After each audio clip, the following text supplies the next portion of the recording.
There was a moment in the middle of last college basketball season where you and I were discussing Kentucky. Specifically, we were discussing Koby Brea, their best shooter, the best shooter in the country. And I hypothesized out loud that Koby Brea may be the best shooter I have ever seen since Steph Curry. Those are words that came out of my mouth. I've had time to think about that since. I don't think it's all that crazy. There's different types of shooters, but just as far as making shots goes, pure make a three-point shot. Koby Brea is one of the best to ever do it in the history of college basketball. You can look up the all-time list in terms of percentages, makes, attempts. He's up there on all of them.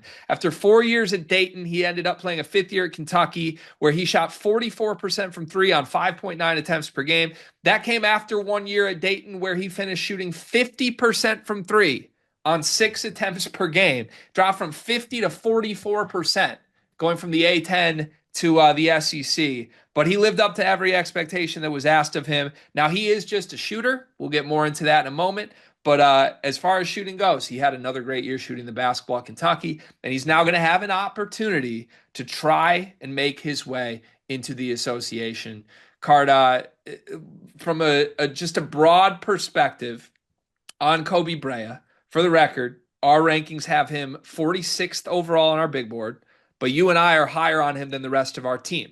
You and I ranked him 31st. We think he should be an early second round, late first round pick. And everybody else on our team ranked him 49th, 57th, and 70th. Riley said he should not even be in the NBA draft selections this year. Talk to me about Koby Brea. What do you like about his game? First of all, I need to text Riley. That's the first thing I need to do. But look, I just think that Kobe Brea is one of the guys that when we say he's a shooter, I feel like that's disrespectful to him. Not because he's not just a shooter, it's just the fact that he is that great of a shooter. Like one, I think you brought it up, and the first one you brought it up earlier in the season, I like balked at it. Kobe Brea is one of the best shooters that has ever played in college basketball. Like when you look at the percentages, the volume, the percentages. He's not a small guy. He is like I think he measured like 6'5", something like that. Like he's not a small guy, and he is an absolute sniper. And he can shoot it from deep. He can shoot it off the run. Honestly, I thought he could do a little bit more off. I mean, I'm not saying he has a handle or anything like that, but there was games this year where Kentucky where he would catch it and take a dribble or two, and you would get a good hand, and it was not enough. He is an absolute just sniper of a three-point shooter. And I just have a hard time not thinking that a guy that has that size and that ability to shoot, even given his other deficiencies, can't find a role in the NBA. We just went through the strengths. It's really just all-time prolific, efficient shooting.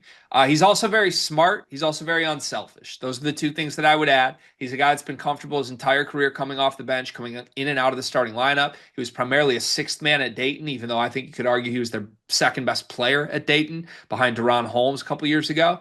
And then at Kentucky, he was in and out of the starting lineup with some of the injuries that they have, but he was often, pretty much always on the floor in crunch time when it mattered. But I think those things matter. When you project a guy that's just really going to play a role at the NBA level, he's already very comfortable playing a role, and that's how he interprets basketball. He likes being unselfish, and that matters. From a weakness perspective, we've really only spoken to shooting as far as skill sets go. What is it for Koby Brea that's going to hurt him most in the NBA? He can't guard a cone. He really can't do anything. Like I know you stated, but he really does not do much else besides shoot. He's not really a passer. He's not necessarily a rebounder, not a good defender, not really that physical.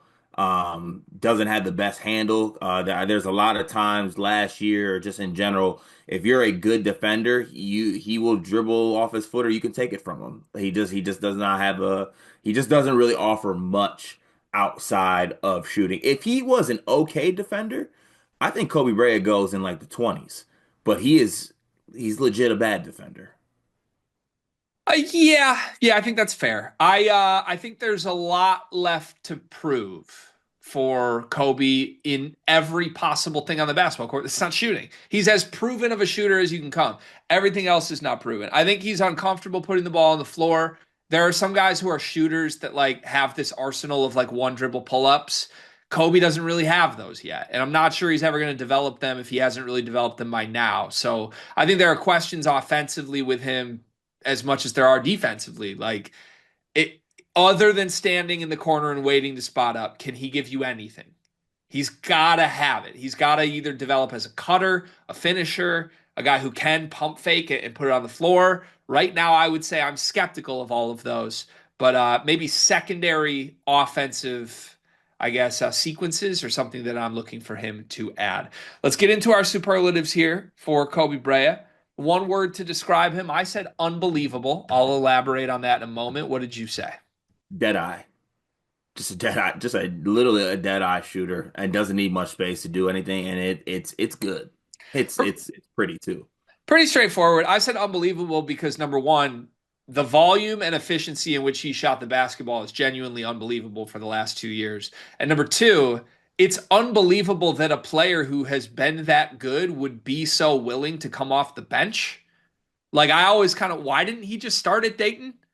Why didn't he star at Dayton? Like he's never played 30 minutes a game at Dayton or at Kentucky, and he's been the best shooter in the country the whole time. Maybe that tells you a little bit more about his defense, but it's an unbelievable archetype to me. Someone that good at shooting the basketball that has been a bench guy his entire college career is crazy. Floor or ceiling, which one is he more likely to hit? I said floor. I said floor as well. I just think he ends up being a guy that he is what he is, shooter. He's got too many questions and weaknesses outside of the shooting that I think it's smarter to bank that one of those weaknesses kills him, or maybe the collective weaknesses kill him, than it is the strength shines through. Give me a team that you think would be the best team fit for Koby Brea. I said the Los Angeles Lakers. Ooh, like okay, I said the Grizzlies. I said the Grizzlies because I just think they need some shooting. I really went through a couple teams here. The other team I had on this list, and maybe it was a little bit of recency bias, but we watched a lot of Houston Rockets in the half court and in offense not be able to score the basketball or have guys knock down shots. I just think any team that could use some shooting, especially on the wing. I like Koby Brea possibly fitting into being a guy who could be on the Memphis Grizzlies and just be a guy that you can count on to knock down shots. Yeah, I think the reality is if you buy the shooting, you could basically drop him on any roster and say any roster needs shooting. But I envision the Lakers being a spot he could work out in because I think he does need to land on teams with multiple or at least one absolutely transcendent like pick and roll guy. And we've seen Luka Doncic in the past make like very, I don't want to use a mean word, but like mediocre standstill shooting players into guys that actually matter. I think Kobe, if he spent 1 year with LeBron, potentially multiple years with Luka, that would give him a chance to contribute on the court because those guys would love playing with a guy that is that much of a dead eye. But at the same time, one of the Lakers' biggest issues is defense when they try to play Luka and LeBron together, and it would be hard to add Koby Brea into that fold. So I don't know if there is a perfect fit, but I think the Lakers would give him a shot. In 5 years, where is he? You could theoretically put him all NBA, an all-star, a starter, a bench guy in the G League, or theoretically worse overseas. Yeah, so I said bench. I said bench because I think given his draft position, I would be scared if Koby Brea was picked so high that he's in a bad situation. I do think he'll end up on actually a pretty good basketball team, given where his draft status is supposedly going to be, his mock is supposed to be, which will kind of lead to him just being like this bench shooter. Yeah, okay. I said G League. I'm a little bit lower on it. I just think by the time the second contract comes around, teams are probably going to pass. That's my feel here. Now, I think rather than go overseas, I think he'll be a prolific G League guy because he could probably play in the G League till he's 34 and just fill it up from three at a crazy rate. If he wants that, I don't know if he'll want that for his life or not, but that's where I think it's most likely to land. Speaking of most likely, Koby Brea is most likely to blank. I said score 30 in an NBA game while playing on a 10-day contract.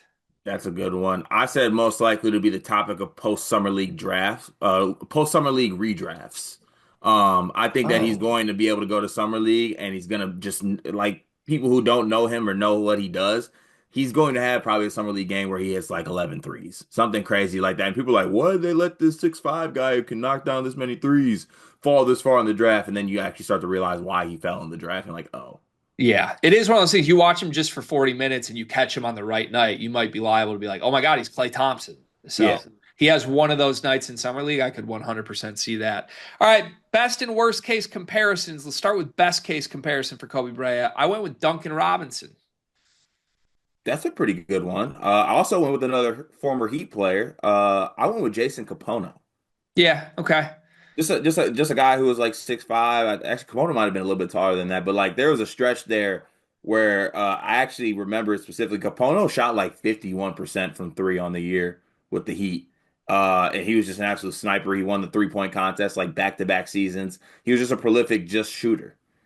Yeah. Yeah, he was. He was like NBA Live. I forget what year. I've It's like loved him. '05. Always had him, yeah. Yeah. I think I went Duncan, but it's basically the same archetype, right? But I went with Duncan because to me, Duncan is the absolute prototype for he does nothing but shoot. Like he came from Division III Williams College up to Michigan, where he was a bench guy, sixth man, didn't start, very similar to Kobe, and then somehow worked his way into being on playoff teams and sticking because he added all of the other elements. Duncan never became a good defender, never became that, but he was a good communicator who became a good cutter, who learned how to actually score and add the secondary stuff I'm saying Koby Brea needs to add. Duncan is not a standstill player in the NBA. Now, he still has so many issues, he's not going to last long in the NBA. And I think that's the thing for Kobe. If it works, I still view it as like maybe a 5 to 6 year run and then kind of burns himself out. But if he can quickly maximize his 5 to 6 year window, it could be something where he's contributing to a playoff team. Worst case scenario comparison. I'm interested to hear what name you went with. I worked very hard for this one, so I really want you to be proud of me on this one. This one actually hits close to home for us, Gregory. It's our GM. It's Trajan Langdon, former Duke player. Trajan Langdon, if you didn't know this, Gregory, he is the current record holder for most threes hit in Duke men's basketball history. In his career at Duke, he shot 43% from three, 44%, 40%, which was his career low, and then 45% from three on all high volume, 6 attempts a game, 6 attempts a game, 7 attempts a game.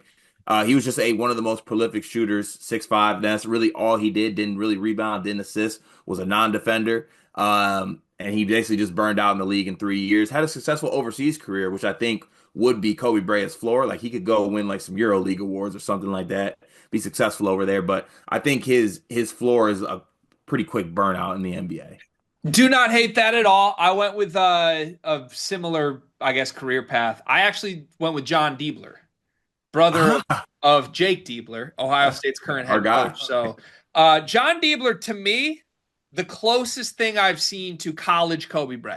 And I did not work hard on this comp the way you said you did. I just, because the whole time I watched Kobe, I was like, John Diebler's the only other guy who's done the exact same thing. John Diebler, his final year at Ohio State, shot 50% from three on 6 attempts a game. Damn. Yeah, it's literally him and Kobe Brea, the only two people I've ever seen do it. They are both basically jumbo shooting guards. Diebler was 6'6", and they don't do anything else. They don't defend. They can't secondary stuff. They just stand in the corner and shoot. And John Diebler got drafted. He was taken with the 51st overall pick by the Portland Trailblazers in the 2011 NBA draft because he's this good as a shooter. He never played a game for the Trailblazers. And I think that's a very possible outcome for Kobe, unfortunately. He's going to get drafted likely in the 50s, and he may never play for a team. And he's got to prove people wrong. He's got to add the stuff we say he needs to add. But if he does, there's a lot to like from this very unique shooter that is Koby Brea. If you like this video, we have 79 more of these leading up to the actual NBA draft and our Draftapalooza live show the night of the NBA draft. Go subscribe to Sleepers Media so you can see them all.